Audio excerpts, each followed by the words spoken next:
Centrándonos solo en su juego, Di María merece muchos más elogios. Está enormemente infravalorado, pero cuando conoces su vida, todos los acontecimientos extraños, todas las cosas por las que tuvo que pasar, tío, es tan especial. Creció en la pobreza extrema hasta el punto de que el mero hecho de que consiguiera crecer sano es asombroso. Su familia era tan cariñosa que te derretía el corazón, sacrificando todo por él. Casi pierde la vida siendo un niño. En un momento dado, fue vendido a otro club a cambio de 26 balones. La vida le golpeó repetidamente con tragedias inesperadas que casi le llevaron a abandonar varias veces, y al final, siguió perseverando, ascendiendo en la clasificación a velocidades de vértigo, formando pareja con Ronaldo y Messi en los mejores momentos de sus carreras y devolviendo la gloria a Argentina. Di María es único en su especie, y tienes que escuchar su historia. Vamos allá. Algo que no muchos saben es que tanto el padre de Di María como su abuelo también fueron futbolistas. Su padre jugó en el River Plate, pero una lesión de rodilla acabó con su carrera, y lo que es más trágico, su abuelo, que se suponía que era el más talentoso de la familia, perdió las piernas en un accidente de tren. Por lo que pensaban, la familia estaba. En cualquier caso, el padre de Di María se había centrado en el fútbol toda su vida y, sin un plan B, acabó trabajando en las minas de carbón porque era el único trabajo que nadie quería. Cuando se casó y tuvo 3 hijos, seguía allí metido en el lío, empaquetando carbón, y lo peor ya ni siquiera era un trabajo, era el hecho de que él solo no podía trabajar lo suficiente para mantener a la familia, así que los niños tuvieron que unirse, y los niños, obviamente, no deberían trabajar con carbón. Inhalar su polvo te ennegrecerá los pulmones, literalmente, matándote por dentro. Poco a poco, fue trágico. Di María llegó a decir una vez que el carbón era tan tóxico que, con el tiempo, incluso sus paredes blancas se habían vuelto completamente negras, solo de llevar las bolsas por la casa. Aún más desgarradores que solo luchan tanto porque están obligados a pagar 2 casas al mismo tiempo. Su padre se había inscrito como garante de uno de sus amigos y un día los estafó y los bancos fueron a por la familia. De todas formas, hizo todo lo posible para asegurarse de que los niños no se dieran cuenta de lo mal que estaban las cosas. Lo convertía todo en un juego, a ver quién podía llevar más bolsas. De esa manera, no eran los niños más pobres del pueblo, escarbando hasta el último centavo para no perder su casa. Eran los héroes de sus propios mundos imaginarios. Sin embargo, Di María era un niño muy difícil de tratar, nunca paraba. Si su madre le quitaba los ojos de encima un segundo, se producía un desastre y entonces casi lo hacía para siempre. Verás, su madre tenía una tienda en su casa donde vendían jabón y lejía, lo que significaba que tenían que mantener la puerta principal abierta. Y un día, el joven y temerario Di María salió corriendo a la calle, y si su madre no hubiera sido porque lo apartó de un coche que se acercaba, eso habría sido todo. Ese día la marcó tanto que decidió que prefería cerrar su tienda para que pudieran mantener la puerta cerrada y que tenían que ir a ver a un médico. Seguramente tenía que haber alguna forma de calmarlo, y efectivamente la había. El médico les diría que Di María era hiperactivo, que la única forma de calmarlo era darle un lugar donde pudiera desahogarse con su equipo, y el único lugar que conocía era el campo de fútbol. Una vez en el club juvenil de su barrio, la vida de Di María cambió. Había encontrado su vocación, estaba obsesionado, tanto que cada 2 meses, sus botas de fútbol se deshacían, incluso después de capas y capas de pegamento de zapatero. En su primera temporada en Toito, lo hizo genial.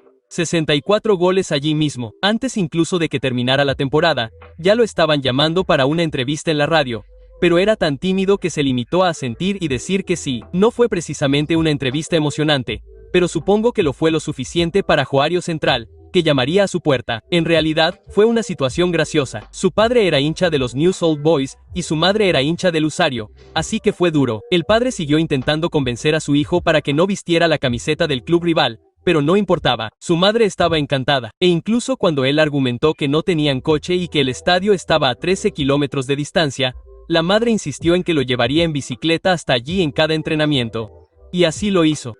Eso es amor verdadero. Y así quedó acordado. Di María se uniría a su nuevo club por una suma de nada. La única transacción habría sido 26 balones, que según Google habrían sido unos 600 euros. Pero supuestamente Rosario acabó escaqueándose y ni siquiera los entregó. Lo que Di María no esperaba era que su Sincusari se parecería más a una pesadilla que a un sueño. Di María tenía 15 años, pero seguía siendo muy pequeño para su edad, y al entrenador solo le gustaban los niños más grandes y fuertes. Y un día, como Di María no se lanzó a por un brezo, pensando que no tenía ninguna posibilidad, reunió a todos y los humilló delante de ellos, diciéndole a Di María: «Eres un cobarde, eres una desgracia. Un perdedor que no va a lograr nada en la vida». Di María empezó a sollozar delante de sus compañeros y salió corriendo de inmediato, parándose solo cuando se hubo encerrado en su habitación, todavía llorando a mares. Su madre vio que algo iba mal, pero tenía mucho miedo de que se enfrentara al entrenador. Simplemente le dijo que se había metido en una pelea, así que llamó a la madre de uno de sus amigos. Y al día siguiente, cuando insistió en que quería dejar el fútbol para siempre, ella le dijo, no, hoy vuelves y le vas a demostrar lo equivocado que está. Y entonces ocurrió algo mágico. Los otros niños no querían burlarse de él. En cambio, simplemente le dejaban ganar todos los partidos. Lo estaban protegiendo del entrenador. Fue un momento hermoso para María, al ver que el fútbol era más que una simple competencia. A los 16 años, se enfrentó a otra gran prueba. No parecía que la oportunidad de llegar al primer equipo estuviera más cerca. Y entonces, para su gran tristeza, sus padres le dijeron que tendría un año más para intentarlo o tendría que dejarlo para trabajar con su padre a tiempo completo. Afortunadamente, ese ultimátum llegó en enero, y en diciembre, en el último mes, lo convocaron. A partir de ahí, fue una locura absoluta. Su carrera despegó como pocos. Pero primero, tengo que contarles una de las historias más absurdas que he escuchado. Bueno, era el segundo partido oficial de Di María cuando jugaban en Colombia. La cuestión es que no había aeropuerto público en Rosario. Entonces, lo que hacían cada vez que tenían que viajar a algún lugar era ir a una pequeña aerolínea que estaba cerca y viajar en cualquier avión que pudieran encontrar. Ese día, el único avión que había era un avión de carga militar. Todos lo miraron confundidos y llegó un militar, abrió la rampa y les dijo que cogieran unas orejeras y se subieran. En cuanto lo hicieron, cerraron la rampa. Todo quedó a oscuras y el avión comenzó a despegar. Durante 8 horas viajaron a oscuras, en completo silencio y con solo unos colchones donde tumbarse, deslizándose de un lado a otro cada vez que el avión daba una vuelta. Uno de los militares incluso les molestó diciéndoles que no tocaran el botón rojo o se abriría el pestillo. La cuestión es que, bueno, estaba oscuro y no podían verlo y se volvieron completamente paranoicos. Y, por cierto, para colmo, también perdieron el partido. De todas formas, en su segunda temporada, poco a poco se fue ganando un puesto en el 11 inicial y empezó a impresionar. Pero en realidad, el momento que le daría el salto al siguiente nivel sería el Mundial Sub-20 de julio. Di María ni siquiera llegó a jugar los 91 ni siquiera la final. De hecho, se lesionó al chocar con un joven chileno, creo que se llamaba Arturo Vidal. Sin embargo, con 3 goles en 3 partidos como titular cuando Argentina se proclamó campeona del mundo, su nombre quedó grabado en la mente de muchos de los que lo vieron y llevó a Benfica a desembolsar $8.3 millones por su fichaje, con la esperanza de que el joven fuera un sustituto a largo plazo de su estrella Simón Sabraza. Pero en su primera temporada, sus números no fueron precisamente los más alucinantes. Sin embargo, su actuación en los Juegos Olímpicos fue más que suficiente para convencer a todos de su talento. Junto a Messi y Kun Agüe, fue Di María quien realmente salvó a Argentina con 2 actuaciones increíblemente decisivas. Primero, marcó en la prórroga para salvarlos de la eliminación contra Holanda y luego marcó el único gol en la final contra Nigeria para ganar esa preciada medalla de oro. Y después de una temporada más adaptándose a Europa, finalmente lo logró. Alcanzó su mejor forma con 10 goles y 19 asistencias en una sola temporada, uno cada 128 minutos, eclipsando a todos, desde Pablo Aimar hasta Jamir y ULK, ganando el premio al jugador de la temporada de la liga y al máximo asistente, y finalmente uniéndose a Argentina para la Copa del Mundo y ganándose los mayores elogios, ya que el propio Maradona eligió a Di María por delante incluso de jugadores como Messi como el chico que esperaba que fuera la próxima superestrella argentina y afirmó que Vica debería pedir 200 millones por su traspaso. No es precisamente realista, pero ya sabes, Maradona. Junto a elogios como este llegó la atención, y el Real Madrid no dudó en ficharlo con un contrato que podría valorarse en hasta 36 millones. Y eso valdría cada céntimo. Justo en esa primera temporada, Di María marcó contra el Lyon y el Tottenham para que el Real Madrid superara los octavos de final de la Liga de Campeones por primera vez en 7 años y asistió en el único gol de la final de la Copa del Rey para evitar que el Barcelona viajara. Esos 9 goles sumados a la alucinante cifra de 26 asistencias, que sumaban un gol cada 101 minutos, lo convirtieron al instante en uno de los favoritos de los aficionados. De todas formas, las cosas no siempre serían fáciles, ya que una serie de lesiones le impidieron jugar unos 20 partidos la temporada siguiente, lo que fue especialmente duro teniendo en cuenta que había empezado la temporada a un nivel sin precedentes, con 12 asistencias en 9 partidos en un momento dado, lo que, teniendo en cuenta que ya le costaba jugar los 90 minutos, sumaba una asistencia cada 48 minutos. Realmente nunca se ven esas cifras. Tardó casi una temporada completa en recuperarse por completo de sus lesiones. Aunque, para ser justos, incluso entonces sus números estaban muy por encima de la media. Pero entonces, en 2013 y 2014, se hizo historia. Con la llegada de Bale, Di María volvió al centro del campo. Pero, sorprendentemente, eso solo llevó a unas cifras aún más descabelladas, con un total de 25 asistencias en un solo año, así como 11 goles, encabezando las listas de asistencias y siendo esencial en su trayectoria en la Liga de Campeones, sobre todo en la fase de grupos, participando en 8 goles en sus 6 partidos, además de ser el hombre del partido en la final con Bale marcando el gol de la remontada tras el rechace del disparo de Di María que llevó al Real Madrid a la victoria en Lezama. Pero entonces todo se torció. Di María había sido clave en la clasificación de Argentina para el Mundial con 9 contribuciones de gol en 12 partidos, y con razón también fue un jugador clave en el torneo. Pero, por desgracia, los cuartos de final traerían malas noticias, ya que Di María se rompió el músculo del muslo, lo que le puso en duda para el resto del torneo. Sin embargo, cuando llegó la final, Di María no pudo controlarse y les dijo a los terapeutas: con los analgésicos, puedo correr. Si se rompe para siempre, se rompe para siempre. Lo único que sé es que tengo que jugar esa final. Pero llegó una carta del Real Madrid. Querían que no jugara la final. Así que la rompió en pedazos y la tiró a la basura. Estaba convencido de que solo querían que no fuera al partido porque planeaban venderlo y sustituirlo por James Rodríguez. Por lo tanto, necesitaban que estuviera en forma para hacerlo. Pero, fuera como fuese, la presión del Real Madrid parecía haber llegado al cuerpo técnico. Como si Di María... Dile a Horizons qué quieres crear.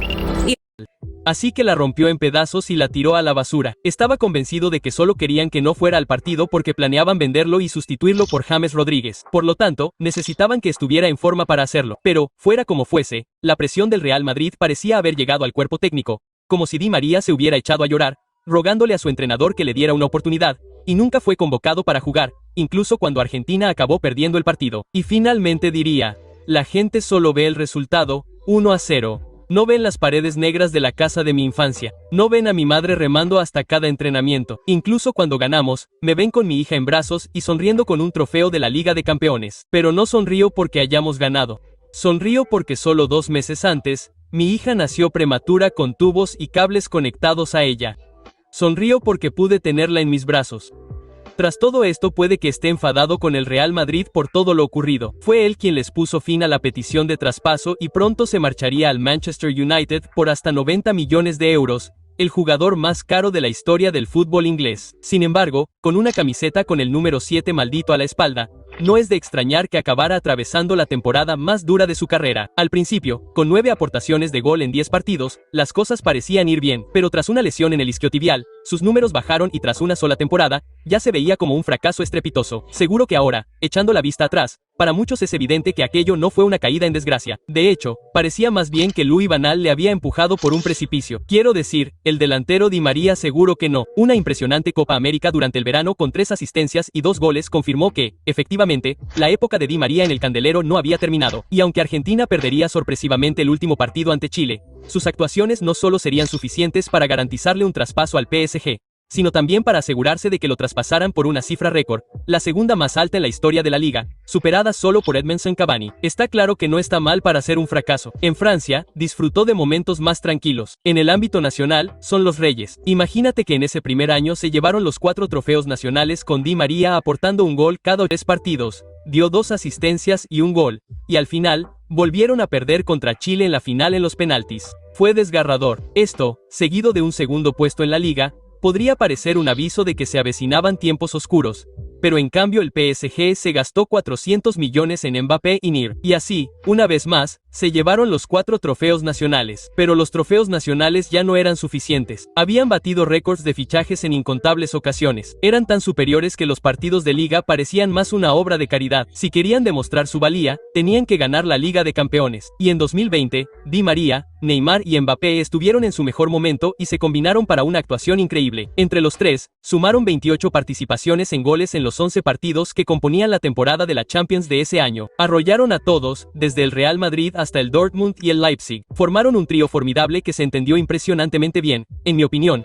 teniendo en cuenta los egos que estaban en juego. Sin embargo, la final no fue lo que esperaban y, con una derrota por un gol ante el Bayern, se quedaron a las puertas. Esta fue la historia de la carrera de Di María. Perdió la final del Mundial, la final de la Champions y la final de la Copa América 2 veces, lo que dolió aún más teniendo en cuenta lo mucho que significaba su gente para él. La situación empeoró tanto que tuvo que someterse literalmente a tratamiento psicológico para intentar recuperarse del trauma que le habían provocado esas derrotas. Se sentía enjaulado, desesperanzado, condenado a quedarse para siempre a las puertas de conseguir su mayor sueño, y con su forma decayendo la temporada siguiente, parecía que esta vez había fracasado definitivamente. Pero entonces un último capítulo le permitió por fin soltar un suspiro de alivio. En 2021, en la que podría haber sido su última Copa América, vivió un torneo más tranquilo, en el que solo consiguió una asistencia. Pero, a pesar de todo, Argentina llegaría a la final, llegando a la jornada como la menos favorita, con la única prueba de derrotar a su máximo rival, Brasil. Y tras una actuación completamente discreta de Lionel Messi, fue Di María, que con un gol de genialidad aprovechó un error defensivo y envió el balón por encima de Ederson para marcar el gol que por fin devolvería la gloria a Argentina después de 28 años. Fue un momento sobrecogedor, realmente merecido, que compensó todo el sufrimiento que había pasado. Di María fue un héroe. Desde ese momento, parece que finalmente se ha permitido calmarse, disfrutando del último año de su contrato en el PSG, jugando una vez más con Messi y ahora posiblemente uniéndose a la Juventus a los 34 años.